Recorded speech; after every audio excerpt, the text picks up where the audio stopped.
It's time for the Splash Live from Civic Center TV, featuring stories from and about people like you in the greater West Bloomfield area. Simulcast on cable, 89.3 Lakes FM, social media, and the web. Now live from Green Media Center on Walnut Lake Road, it's the Splash Live.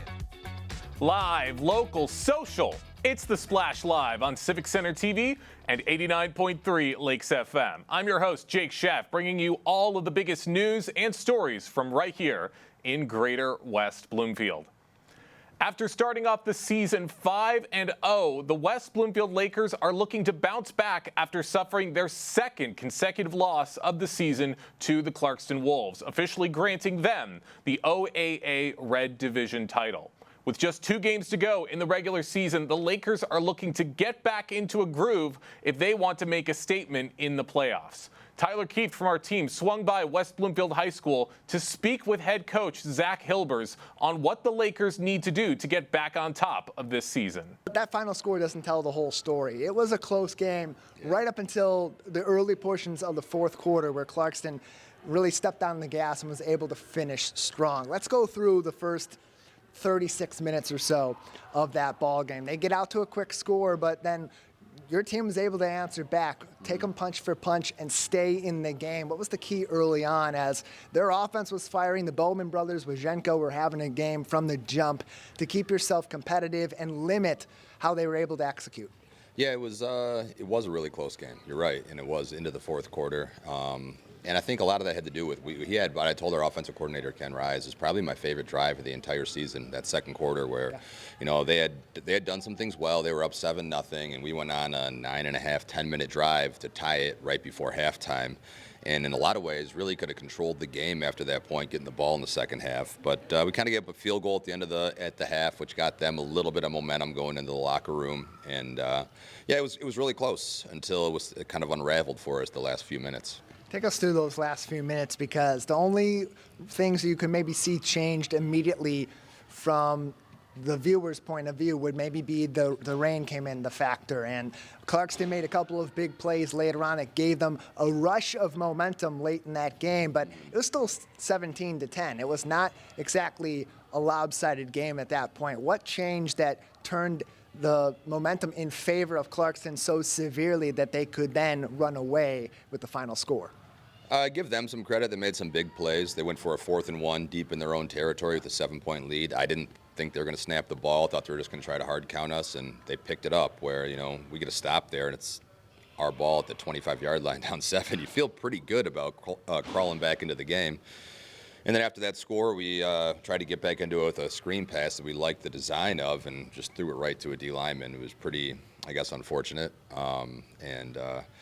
It was tough because when the snowball started rolling, I don't think we responded quick enough in kind of stopping their momentum, which is probably the only frustrating thing about the game is, we had chances, it was a close game, and we just let it slip from us a little bit quicker than I thought we should have. And it's one of those things, too, where you're 7 games into the season. For the most part, you've been firing on every cylinder all throughout the year, and you haven't met that point where a team catches that kind of momentum and you sort of had that skid. So now that you've been able to weather that, what's the focus in terms of turning that into a learning experience as you go into the final 2 weeks of the season, and then presumably you're going to go up against one of the top teams in the state, either in round 1 or in the district finals? Yeah, you can't avoid good teams in Division I playoffs. You're going to play them. So I guess, if to answer the question, the lesson you can learn is, if this happens in 3 weeks, your season's over. And we can be right there with a really good team with a chance to win it. But, if you don't make the winning plays when it's time to win, your season's going to be over in 3 weeks. So hopefully we can kind of take the positives from it, and learn from some of the other things, too. One of the positives of that game was that you were still able to compete with a really tough defense. They have a lot of veteran players on that defense coming back. And talking to Coach Pinter before last week's game, not only were their starters coming back as veterans, but they had reserves that were depth players even last year and the year before that. Those are typically the kind of teams that give a younger offense in particular, but even a younger defense in some respects, a lot of trouble. How are you able to hold your own for so much of that game, even despite the veteran versus the youth matchup on Friday night last week? Well, I think our run game's been pretty physical all year, and I got to give those guys credit. They really were again. With Jeremiah up front and Travis were awesome, and Obi and Will and everybody ran the ball really, really hard.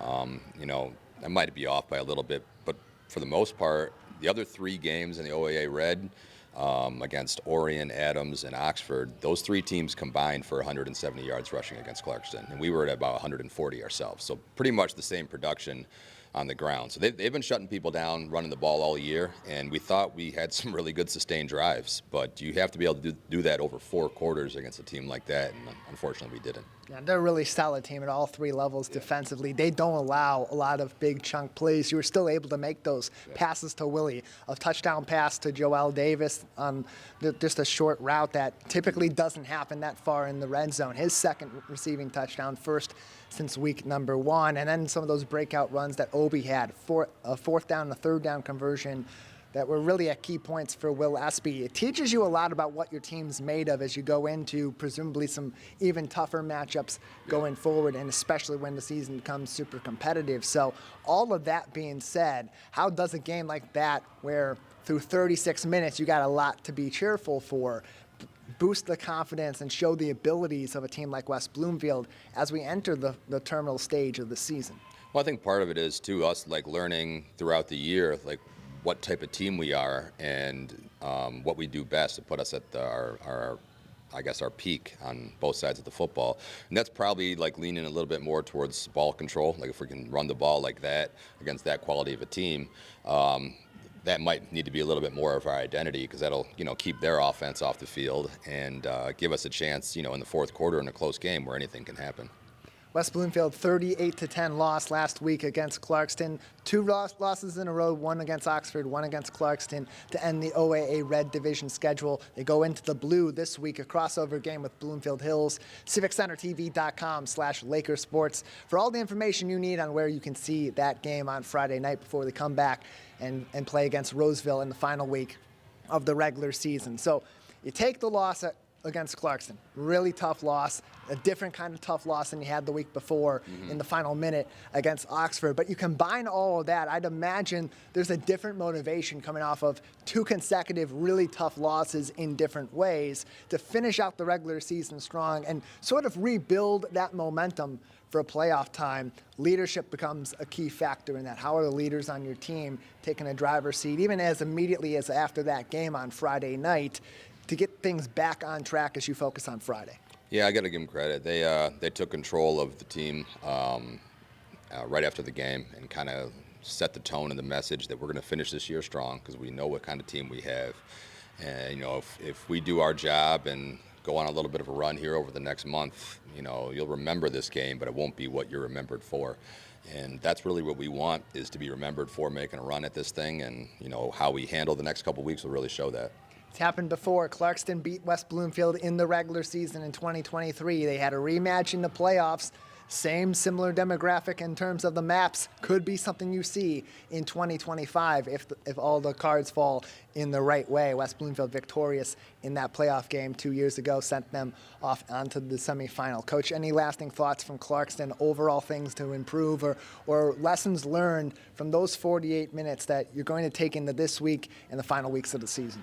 No, it's just the same as any other game, really. You just want to focus on, the things you did well, give the kids credit for it, and pat them on the back, and then also put a little bit more of a spotlight on the difference, the plays that really, cost us the game there in the 4th quarter. So we're just going to use it to try to get better next week.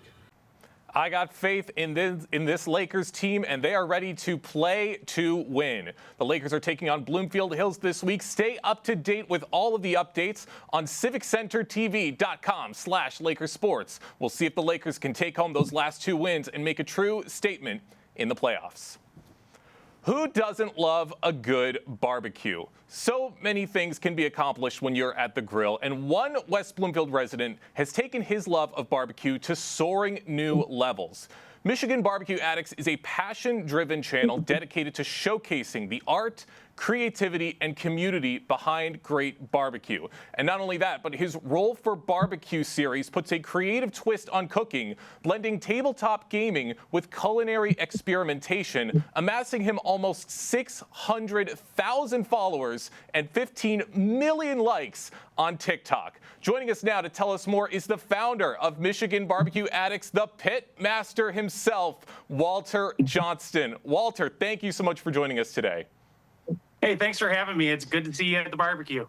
Absolutely. I'm really excited for this because I am a fan of your channel. I've been watching it for quite a while, and it is incredible to see what you've been able to accomplish at the barbecue. So I got to start from the beginning. How did your passion for barbecue first take shape? Well, honestly, it all started when I was a kid. I watched my dad grill when I was a kid, and it was love my dad to death, but you know he did his best. Let's just say it that way. But he cooked for all of us. If one of us wanted burgers, one of us wanted brats, stuff like that, he would do his best with it. Then, long story short, a nasty divorce happened, and the barbecue stopped. And then I was a firefighter prior to this. Been retired for about almost 11 years now. And one of my old firefighting buddies said, "Hey, let's go get something to eat." And so we tried some brisket, and I'm like, this is really good. I'm like, okay, let's see what we can work with this.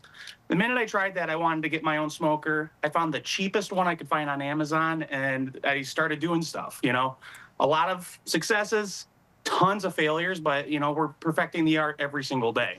That's right. Now my dad watches me barbecue, and it's pretty funny now. I'd imagine so, but hey, practice makes perfect. And as I was saying, you've taken this love of barbecue to a great new level. What inspired you to start Michigan Barbecue Addicts? So honestly, we were making a good recipe online. I was taking photos of it. I found some of those Facebook groups like Meat Church Congregation, stuff like that. And I was like, oh, I'm really proud of this. And I wanted to post my picture and see what people thought, you know, because everybody wants to get that validation online. And let's just say this, no barbecue jokes intended, but I got roasted really, really bad.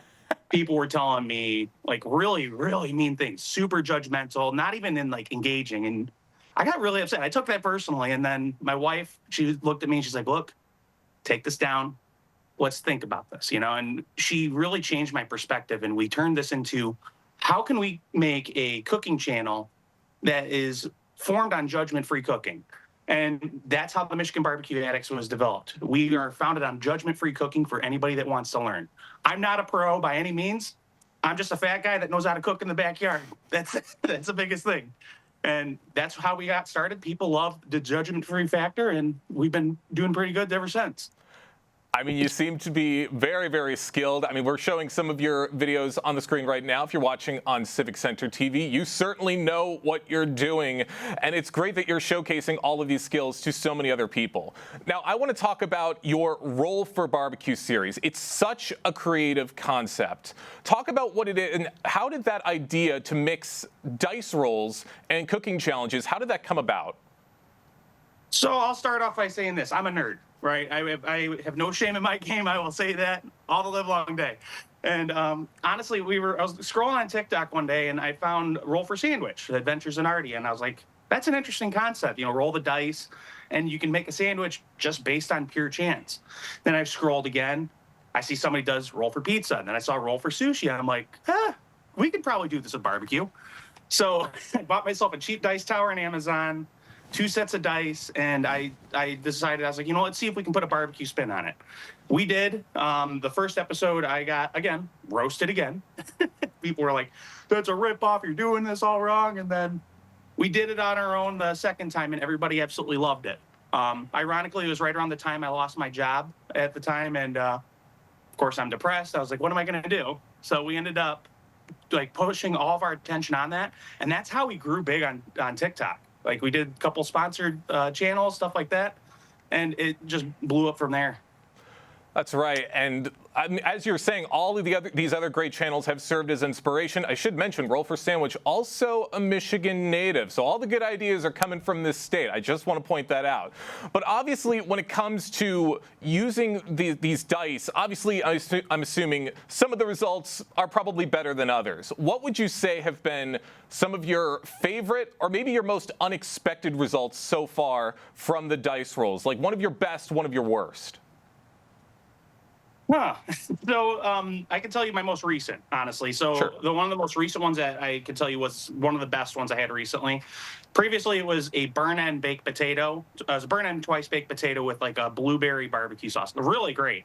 But recently, we discovered pumpkin spice turkey breast, which I'm basic. Trust me, I'm very basic when it comes to, fall and stuff like that. So it worked out really good. I mean, it was the flavor dynamics behind the pumpkin spice and the turkey just really, it was so comforting. It was just hit you right in the heart. It was so good.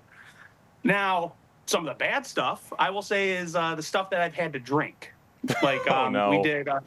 So Roll for Barbecue around Halloween, my wife and I, it's no surprise here, but we are big spooky people around Halloween. And we have a character on our channel called Mayhem, and he adds either a really great flair to your meal or something that's super cursed and is going to possibly ruin it, right? So one of the ones that we had last year, I was making chicken wings, and he had us blend our chicken wings into apple cider with Worcestershire sauce, and we had to drink it. And commitment to the bit, yes, I drank the whole thing. Did it stay in my system? No, it did not. I give you props for that, for committing to the bit. I mean, I don't think I would ever want to drink my chicken wings, but so my hat is off to you, sir. And I also want to point out, it is nice that even when maybe the dice rolls don't always go the way that you want it to go, you always offer a little bit of help at the end to say, how can you fix it? You did it right. We want to be able to fix our meals here because, I mean, honestly, the stuff that I'm making, it's either going to be really good, really bad, or just in between. We want to take it to that next level. So if you want to recreate this at home, you can. I mean, if you're crazy enough to recreate some of the stuff we do at home, go for it. So we want to make it better for you so you can give yourself a different idea of how you want to cook. There's definitely ones I've got in mind to maybe try myself. Just need to up my cooking skills just a little bit. For those just joining us right now on the Splash Live, I'm talking with the founder of Michigan Barbecue Addicts, West Bloomfield resident Walter Johnston, who has amassed an incredible following on TikTok with almost 600,000 followers, all learning his barbecue magic. Now, I do want to highlight something because you always highlight Michigan barbecue. How does Michigan's local barbecue scene influence your cooking style and the type of content that you create? Honestly, I mean, I get this question a lot. We get people say, "Oh, Texas barbecue, it's all about salt and pepper, and Kansas City has this, and Memphis has this." Michigan barbecue, to me, is look. We have cookouts. We like going and closing down an entire block, and everybody gets together, and we just have a good old-fashioned cookout. That's Michigan barbecue right there. Now, how we've incorporated the Michigan twist onto everything, we got our classics. We got Faygo. We have our Vernors. We have our Conies, We have different things that really make Michigan pop, Kogels, all of those big brands. How can we incorporate those into our barbecue? Really adds that Michigan flair. Plus, we like to keep things humble here. We want to make sure that everybody's welcome at our barbecue. As long as there's no hate, no, nothing like that. Everybody's welcome here. What are your plans in the future, possibly expanding beyond social media? So ultimately, my biggest goal, I mean, I would love to have first I got to get myself a truck and a pole behind smoker. And I want to be able to, drive anywhere I can and make barbecue, do catered events, stuff like that. That's the idea. We want to be able to spread the Michigan barbecue love across the board. For people who haven't heard of us or haven't been on TikTok, you're not on TikTok, that's fine. We like to try to grow ourselves on social media. So by the time we get to the point where we can, have the funding to do a food truck or something like that, people already know who we are. People already know what our game is and then how we're going to operate. Well, I can't wait to see it, and I assure you, I will be first in line. I've seen all of your cooking. I want to try it for myself. Now, Walter, a couple more questions before we wrap things up. Where can people go to find you on social media, on TikTok, on all the other places to catch your content in person? Absolutely. So we operate on a multitude of different social media platforms: TikTok, Facebook, Instagram, YouTube. Those are our main four. But I mean, we're starting to grow everywhere else. We're trying to get onto, Lemonade, Blue Sky, stuff like that. But if you want to find us, mainly Facebook, Instagram, TikTok, and YouTube. If you want to catch us, if you don't remember that, no problem. Go to MichiganBBQAddicts.com. That takes us right to our store where you can get some amazing merch like Never Trust a Skinny Chef, any of our hats, stuff like that. But there's also a link in there. You can check us out, and that'll take us right to all of our social media links. Michigan BBQ Addicts, that's where you can find all the magic. All right, Walter, last question before we wrap things up, and I think this might be the most important question of all. It's a little tricky. Out of all of the pieces of barbecue you could possibly make, pork, chicken, ribs, brisket, what's your favorite? Hands down, it's got to be Snake River Farms Black Grade Wagyu brisket.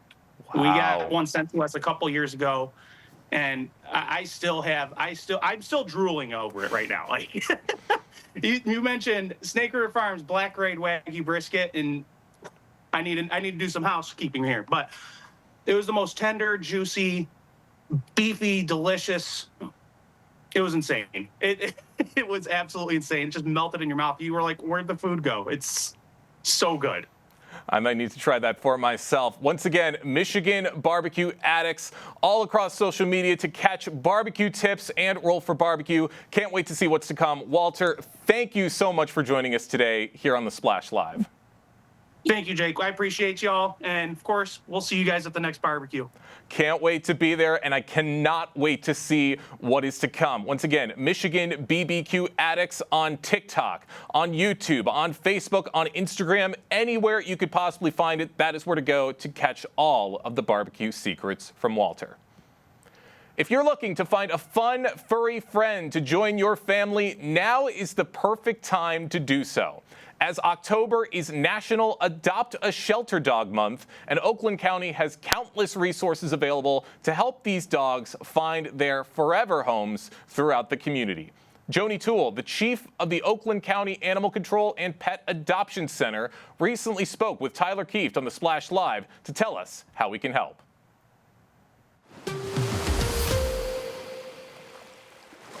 Joni, thank you for joining us today. Oh, thank you for having us. I'm actually coming to you from Kitty City. Let's not leave the kitties out of this.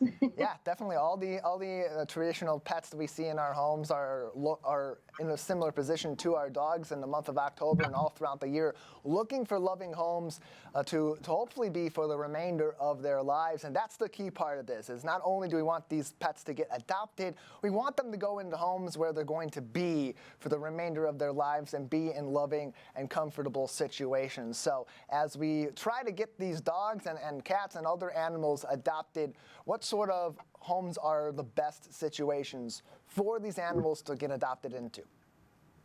Well, I always say do your research. You got to find the pet that is right for your lifestyle. If you're a couch potato, then you definitely don't want to get like a husky or a terrier. Those are high energy dogs. So you'd want something more maybe like a French bulldog or something to that effect. But you got to really do your research. And I know a lot of us go off of looks, but it's best for you and best for the animal if you do your research and find out what's going to fit into your lifestyle. And of course, cats are a good opportunity as well because they are low maintenance. You can be a couch potato all you want. They'll sit right there with you. And let's unpack that a little further, doing your research. We hear that often when we talk to animal adoption organizations, whether it's your adoption center and the animal shelter through Oakland County or other nonprofit organizations in the local area. What should that research consist of?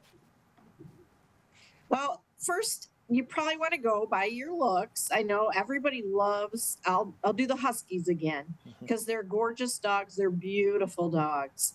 But if you're not an active person or if you're not home a lot, what's going to happen is that dog is going to try to find ways to get out their energy, whether it's chewing on your bed or chewing on your couch or trying to escape and running down the road.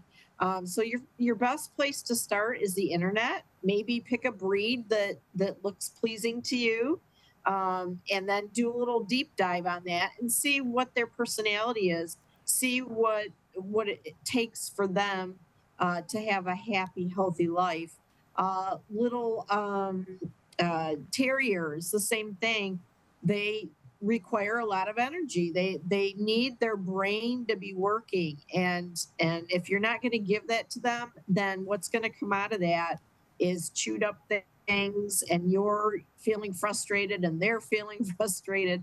And so we don't want to get to that point. We want to make sure that we match up the best pet for you and your family. And so as people are doing that research, often, Joni, as you mentioned, they're thinking about all the reasons to consider this breed of dog versus that breed, or whether a dog or a cat or another animal is the right fit for my home. But they should also be considering what could be some of the negatives of bringing an animal into their home that could ultimately bring them to a point where they adopt an animal now, and a few months, a few years later, they're ending up abandoning those animals back to your shelter or another one. So let's break it a little bit into the common reasons why we see these animals then go back into the process to be rehomed later on, and how that should also factor in to that research for potential adoptees. Well, adopting a pet should never be an impulse. It's something that you really need to think about. And a lot of people, they fall in love with this cute little fuzzy little furry thing, and then they get it home and it goes to the bathroom on the floor, and then you start to get frustrated because you're trying to potty train it. It's not going very well. And then pretty soon when they get a little bit older and they have, they're kind of like teenagers. They're going to talk back to you. They're going to, sometimes we see that coming out in aggressive behavior. So people aren't putting in the time or effort to train their pets. And that's an important part of it. These pets want, especially dogs, not cats, but dogs, they want a job to do. They want to please you. They need to have that stimulation. And if you're not going to give that to them, like I said, it's going to come out in negative ways. So you'll really want to take a look at that. And another thing you want to take a look at as well is, plan your pet into your future. If something should happen to you, where would that pet go? You need to make those arrangements before that kind of thing happens. We see that a lot. It's very, very sad. The owner passes away, and then we get a dog because no one in the family can take it and take care of it. And it's so sad. But you really need to start to think about stuff like that. It's not just, let's go get this cute little fuzzy little thing and play with it. But you got to remember that it's a living, breathing thing, and it needs to be taken care of whether you're there or not. Joni Toole is with us from the Oakland County Animal Shelter and Pet Adoption Center. October is National Adopt a Shelter Dog Month, and they are helping to bring those efforts forward to bring dogs in our local area into loving forever homes in Greater West Bloomfield and beyond. A few places you can go for more information. oakgov.com, the Oakland County main website. You scroll over their community tab. On the right side, you'll see a section for pet adoption. All the details you need on cats found, dogs found, the Animal Control Center, the Pet Adoption Center also. We can go through dogs and cats and some of the considerations and resources that you'll need to make this very important decision for you and these animals. You can also find them on social media. Instagram at oak_PAC and on Facebook at oakgov.op. Joni, we want to make the process easy for people when they have gone through all those considerations, and now they want to bring one of these dogs, one of these cats, or other animals from the Oakland County Animal Shelter into their home. How does the animal shelter make this process easier for those looking to adopt? Well, we want to match the perfect pet up to your family. So if you are a family, bring your family. The animal should meet everyone and see how they react. If you have young kids and you're going to introduce a big Clumsy dog, you might want to think twice about that. Not that the dog is going to intentionally hurt young children, but because they're big and clumsy, they might knock a child over. So we like to have the whole family come in and meet the animal and see if it's going to fit within their needs. Now, a lot of our pets we don't have a lot of background on. They're mostly stray. But we try to gather as much information when they're here at the shelter to fit them to the perfect home. Sometimes we don't always get it right, and sometimes animals act differently in a shelter situation than they do in a home situation. And the other thing is, when you do bring your pet home, you want to make sure that you are very consistent within the first month or two. That goes for potty training, feeding times, everything is well coordinated. Just like a child, they like consistency, they get used to that. So that's a very important thing to do there. And then training. They need training. They need to know that you're looking out for them and that you know what's best for them. So a lot of training should go into a new pet as well.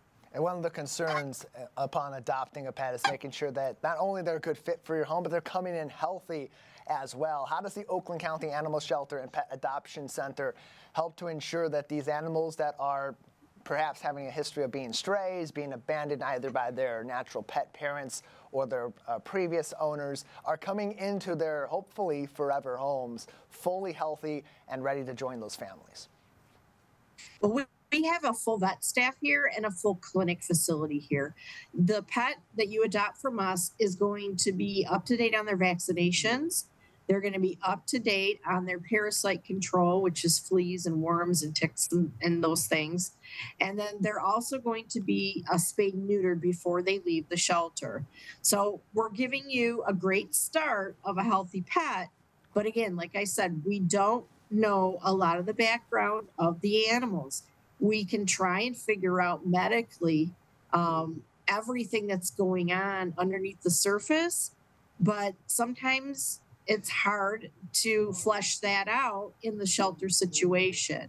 So you'll want to follow up with a vet as soon as possible, but everything is done before the pet leaves the shelter with you, and you just want to follow up and keep following up with your veterinarian. Always a good idea. Joni Toole is with us from the Oakland County Animal Shelter and Pet Adoption Center. October is National Adopt a Shelter Dog Month, and they are participating over at the Oakland County Animal Shelter. You can participate as well. Consider bringing some of these animals into your home and creating loving environments for them to live out the remainder of their lives. But Joni, some people don't have the right situation at home to be bringing these animals into. Maybe they live in apartments that don't allow dogs or only allow a certain number of pets. They have cats and they love dogs, but they can't have both of them at the same time because it puts them over the limit. Maybe someone in the family is allergic and they can't have them in the home. There are other ways that they can still get involved with the Oakland County Animal Shelter. How can they do that? Oh, definitely. If you're an animal lover, volunteering at the shelter, we always need volunteers, either to walk the dogs or to come even sit in Kitty City here like I'm doing today. A lot of people will just come in here and read a book. You never know what that human interaction does for that animal. And we also have a lot of enrichment that even if you don't want to touch the animals, you can help us put together enrichment packets like peanut butter and Kongs and those types of things that we give out to the animals here to keep them happy and healthy.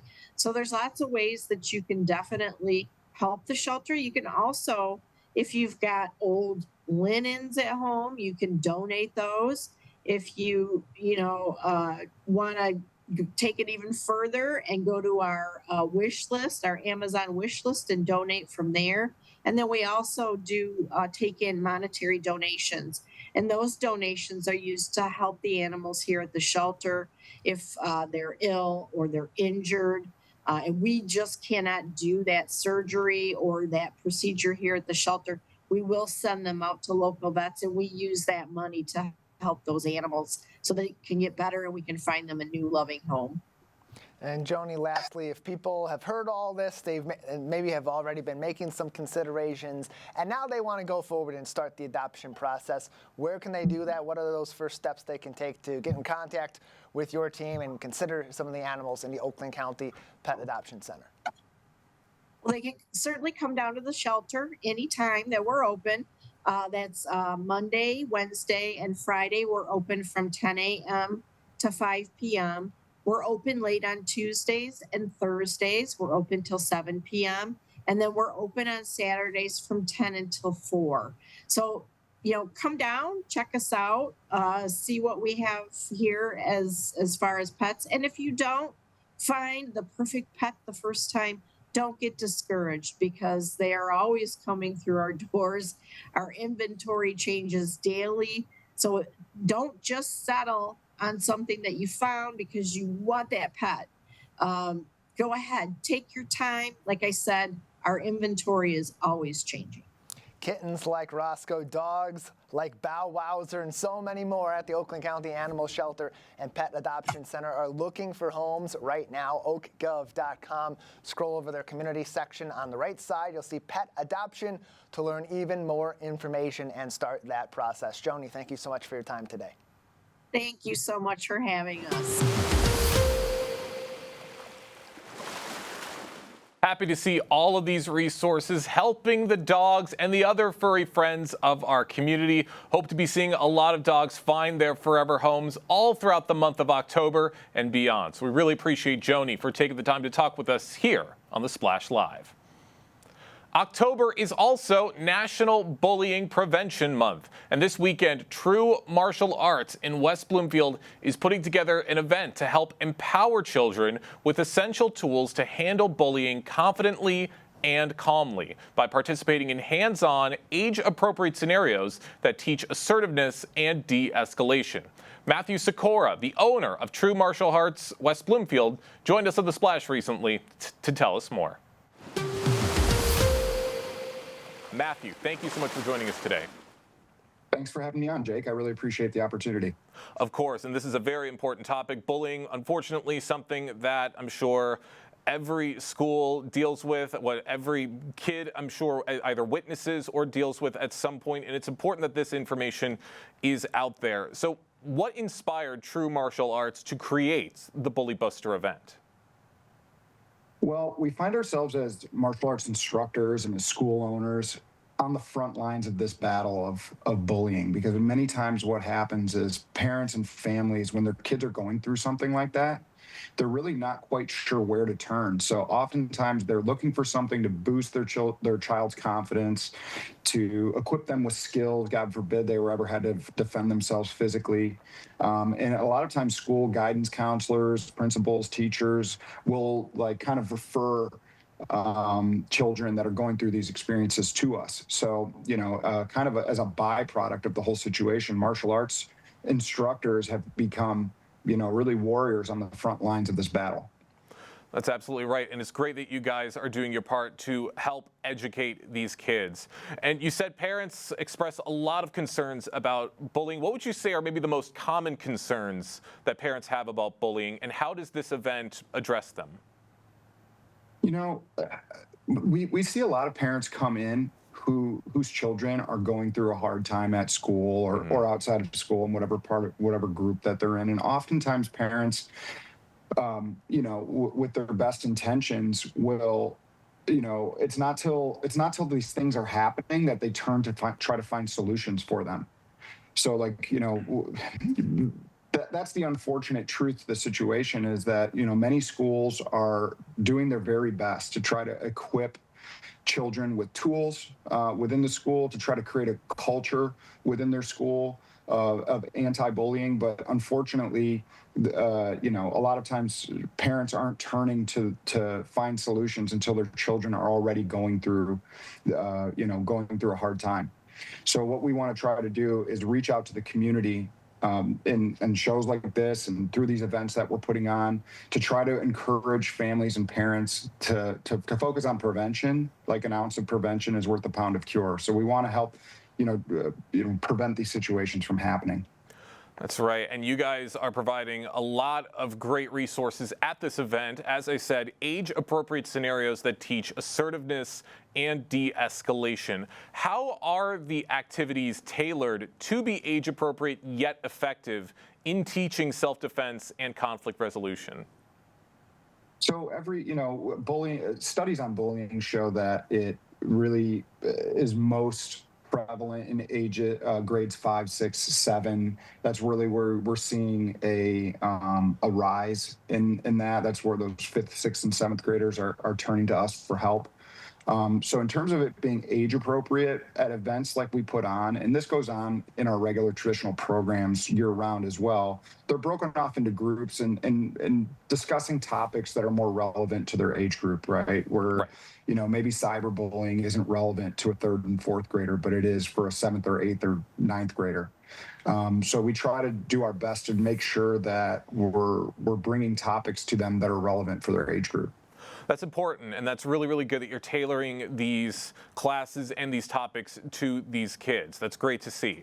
Now, martial arts can provide a lot of things for these kids. Obviously, it can provide physical fitness and exercise, but it can also provide emotional resilience and confidence in these kids. How would you say these classes help to showcase those resources? That's a great question. And, we want to equip children with the skills to be able to defend themselves. We want to equip children with the skills to stand up for themselves and it's through confidence that happens. And it's not the type of confidence, not that there's anything wrong with this, but it's not the type of confidence that you get from scoring a goal, playing soccer or a touchdown, playing football. That's really great. But what we want to prepare them with the type of confidence that they can carry with them at all times, that they can defend themselves. And the type of confidence, like, oh, I've been through this before. I've role played this situation many times before, and I know exactly what to say here. So I feel like that confidence comes from experience. It comes from, through achievement, through something like martial arts training. So more than anything else, it's really providing that unshakable brand of confidence that martial arts can provide for kids. I love it, and I can't wait to see what these kids are going to be taking away from this class. For those just joining us right now on the Splash Live, I'm talking with Matthew Sikora, the owner and chief instructor for True Martial Arts in West Bloomfield, talking about the Bully Buster event that's going to be taking place on Saturday, October 18th, to help kids combat bullying safely. Now, you guys have I'm sure you guys have held events like this in the past, especially events to help kids and help them gain this confidence and these physical skills. What kinds of transformations do you typically see in children who attend True Martial Arts and events like this? It's incomparable. I mean, to anything else, right? Like the type of transformation that we see in children that kind of grow up in a martial arts school is really quite incredible.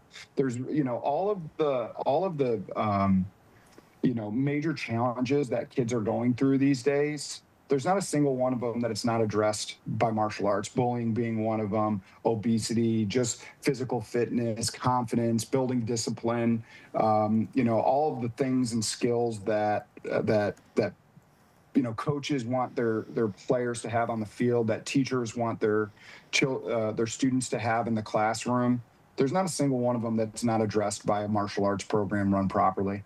Right. So that's designed to help build their confidence. So we see transformations in kids that, everything from just a new level of physical fitness that provides them confidence, or taking kids that maybe don't innately have that, that unshakable self-confidence and slowly building them up over time. And that's the thing about martial arts is there's no season of martial arts. It's not like they do it for 6 weeks and at the end of the 6 weeks we send into the world with a new level of confidence. Something that these types of skills and of attributes that we're talking about are something that it's slowly built over time. Right. So if going back to that prevention piece, getting involved with a program like that early, whether it be our program or somebody else's, is so important. I can't think of a single thing that would be more important. Having children myself, just knowing that they're going to go out to school each day, out in the world each day, being willing to stand up for themselves, having confidence in who they are, being willing to stick up and be a leader for other children around them. I mean, what could be more important than that? Absolutely. You said it best. And I'm so happy you just mentioned the fact that you are a parent yourself, Matthew. You have kids. I'm curious, what role do parents play in reinforcing the lessons that are being taught during events like these? Yeah, that's a great question, right? And I feel like it's on us as parents to prepare our children, right? And like we as parents in the modern day have so many responsibilities and life moves so fast that it's I think a lot of times parents when they come to us and their children are experiencing bullying, they're kind of flabbergasted that the school allows this to happen or that the school didn't step in earlier. And in some cases that's true, right? But we as parents have to take full responsibility for our kids and help prepare them for these situations. There's no, schools are doing so many things these days, and being able to be everywhere all the time is impossible. So we have to take it upon ourselves as parents to teach our children these skills, or find the people who can and then reinforce that. Talk to our kids, right?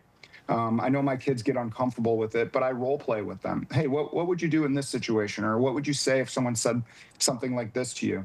And unfortunately, there's no one conversation that's going to prepare them for everything. It has to be something that's reinforced each and every day. Finding things for them that turn them to confident individuals that are willing to, look somebody in the eye, mean what they say, be assertive, teach them about, making eye contact with someone, how to properly introduce themselves to someone, because all of these things are prevention measures that need to be put in place for kids to feel safe when they're interacting with their classmates. So parents have all of the responsibility, and unfortunately are not necessarily equipped themselves for how to teach this. So finding people in the community that are is really, really important. That is absolutely right. And as I've been saying, it's great that you are providing those resources for all of these kids in Greater West Bloomfield. Matthew, I got one more question before we wrap things up. Sure. Where can people go to learn a little bit more information about the Bully Buster event and maybe about some future events that True Martial Arts has in store in the future? Yeah, thank you. So if you go to our website, bloomfieldmartialarts.com, it'll give you all of the avenues to get in touch with us. This community event that we're putting on October 18th is a free community event. It is it's going to be a service to the community that we put out there. We want to get this education out there. We want to provide an avenue for families that feel like they need that ongoing training. But more than anything else, just get that education piece out there. So reach out to us on our Facebook page. You can find out more information about the event. Feel free to reach out to us by visiting our website, bloomfieldmartialarts.com, and we're happy to give you any guidance that we can in trying to point you in the right direction to find the right type of training for your child. Absolutely. Can't wait to see what's to come. Matthew, thank you so much for joining us today here on The Splash Live. You're welcome. Thank you so much for having me on. I really appreciate it. Again, the event is taking place on October 18th at True Martial Arts in West Bloomfield. We appreciate Matthew for taking the time to talk with us here on The Splash Live. Halloween is approaching very, very soon in Greater West Bloomfield, and Kego Harbor is already prepping for the festivities. Or should I say, Kego Harbor. That's right. It's the second annual Kego Harbor event, and it's got all the fun festivities to make the Halloween season bright, with a pumpkin giveaway, a trick-or-treat trail, and even the spooky, scary, haunted tunnel. There's something for everybody to enjoy. Julie O'Brien, the Kego Harbor Parks and Rec Commissioner, recently came on The Splash Live to give us some insight on the many frights in store. Julie, thank you so much for joining us today. Hi, thank you for having me on. Of course. You did a great summary right there. Thank you. I mean, Kego Harbor is already back in play. I mean, it had such a fun run last year. What inspired Kego Harbor to bring back Kego Harbor for its second year? It was a very easy choice. For a first-time event, the attendance was incredible. We had so many people come out, and so many of our local businesses came and participated, and the feedback we received afterwards was, "You're doing this next year, right?" We couldn't say no. Of course, especially when it is in such high demand. Now, I would imagine that going into this next year, the event is going to be bigger and better. How has the event changed since its debut last year? Well, it's really up to the local businesses. This is a very volunteer-based event, and so depending on how the businesses want to put their best foot forward for this event is really going to shape it. Last year, our fantastic local business, Billy's Automotive, even brought a petting zoo with it had all kinds of farm animals and then a creepy crawly portion with there was a tarantula.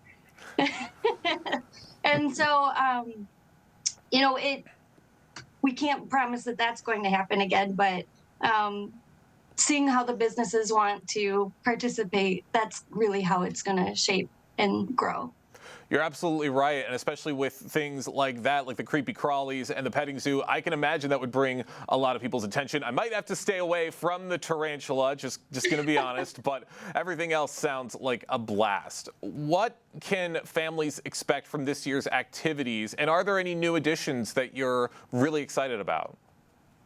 We're really just keeping pace with last year. We're going to try and bring the same level of excitement that we brought last year. We will have the live music from Ultraviolet, and the library, the West Bloomfield Library, is participating, and they're bringing an event or an activity for kids to either do there or bring home. We will have the pumpkin decorating station and our trick-or-treat trail. That's right. There's something there for everybody, including the haunted tunnel, which sounds like an absolute highlight. What level of spookiness can visitors expect from this? Just so they know what they're getting into. This is a great first haunted house experience. We had babies last year getting to go through their first haunted activity. So it's absolutely safe for all ages. That is good to know. That way we're not having kids walking out of the haunted tunnel just terrified with tears coming down their face. We don't want to see that. We want everybody to have a great time. For those just joining us, we want smiles. We don't want tears. Absolutely. For those just joining us right now on the Splash Live, I'm talking with Julie O'Brien, Keego Harbor Parks and Recreation Commissioner, talking about the Keego Harbor celebration that's happening in just a few short weeks. Now, Julie, what kind of community involvement or local business support helps make events like Keego Harbor possible? Well, the businesses are really the driving force for this event. We have excluded the businesses in a lot of our block party events. We've kept it more towards local artists and bands and food trucks, but this event lets us bring our businesses in to the park and participate and have that one-on-one interaction with our residents.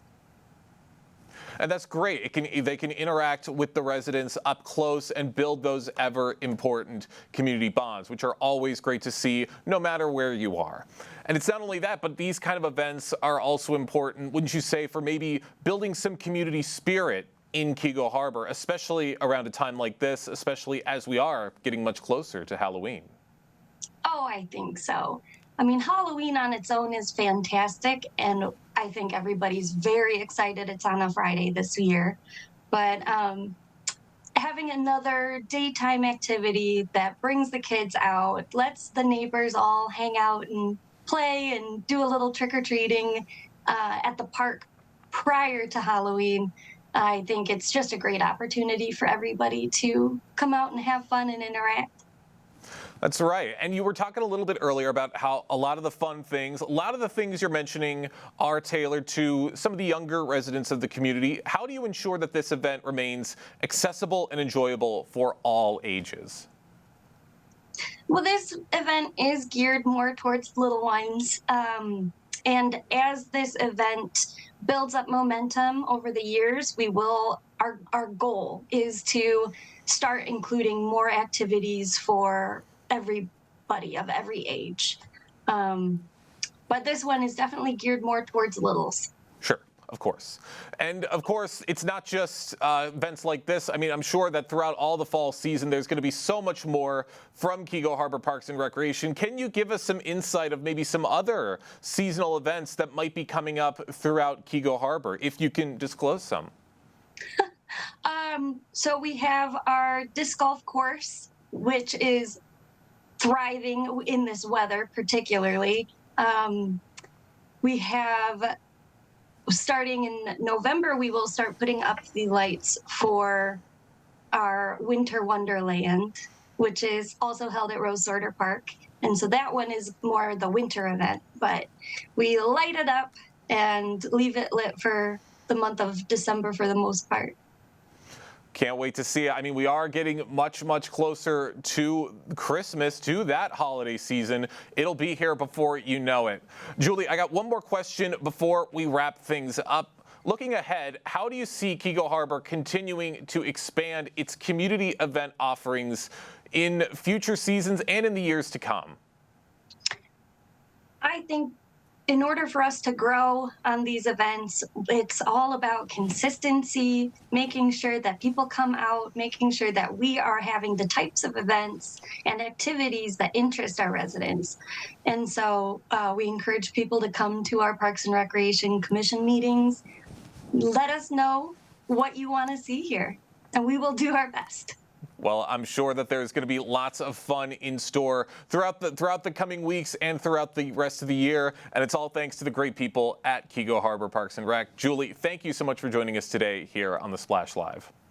Thank you so much. I really appreciate you. Lots to look forward to in Keego Harbor. But that's going to do it for us today here on the Splash Live.